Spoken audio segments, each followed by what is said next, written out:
Bonjour et bienvenue à Juste un moment. Suivez-moi aujourd'hui dans un musée où vous allez découvrir un code secret.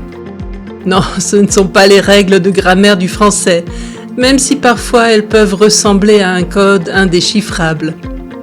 En fait, il s'agit de quelque chose de plus romantique, on peut dire. Allez, on y va. À environ 1 heure au nord de Paris se trouve la petite ville de Méru. Elle abrite le musée de la nacre et de la tabletterie. Ce musée a depuis peu intégré la collection d'un musée parisien qui avait dû fermer à cause de problèmes d'argent. Cette collection comprend des éventails. J'ai l'impression que cet accessoire qui avait longtemps disparu de la circulation est revenu à la mode, particulièrement cet été. Pendant les semaines de canicule, j'ai pu observer dans les transports en commun plusieurs personnes, pas seulement des femmes, des hommes aussi, s'éventer pour obtenir un peu de fraîcheur. Mais revenons à nos éventails exposés au musée de Méru. Saviez-vous qu'il existait au XVIIIe et XIXe siècle un langage de l'éventail ? À l'époque, les règles de bonne conduite, particulièrement pour les femmes, étaient très strictes. Elles ne pouvaient pas toujours s'exprimer librement en société ou dévoiler leurs sentiments. Heureusement, l'éventail, le fidèle accessoire, leur servait de code secret.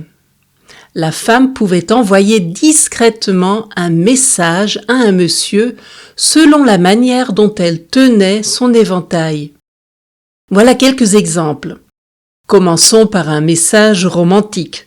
Je t'aime.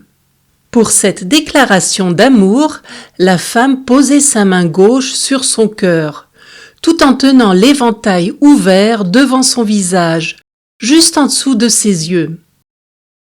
La conversation pouvait continuer par une question. « Puis-je te parler en tête-à-tête » Là, la femme effleurait sans cesse sa bouche avec son éventail fermé.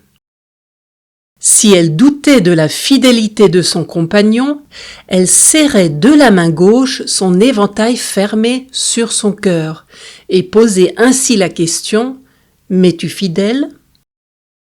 S'il fallait interrompre la conversation pour une raison ou une autre, la femme frappait son éventail fermé dans la paume de sa main gauche. Ainsi, son interlocuteur savait qu'il devait se taire ou ne rien dire de compromettant. Je me demande si ce code était vraiment aussi efficace que cela. Il devait être compris par le destinataire du message. En même temps, d'autres personnes pouvaient observer et interpréter les gestes de la femme avec son éventail. Elle devait donc agir très discrètement pour ne pas être démasquée.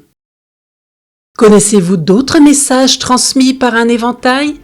Dites-le moi dans les commentaires sur justunmoment.ch.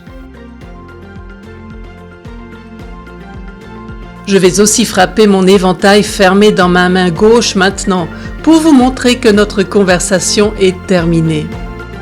Nous nous retrouvons le 29 septembre pour un nouvel épisode.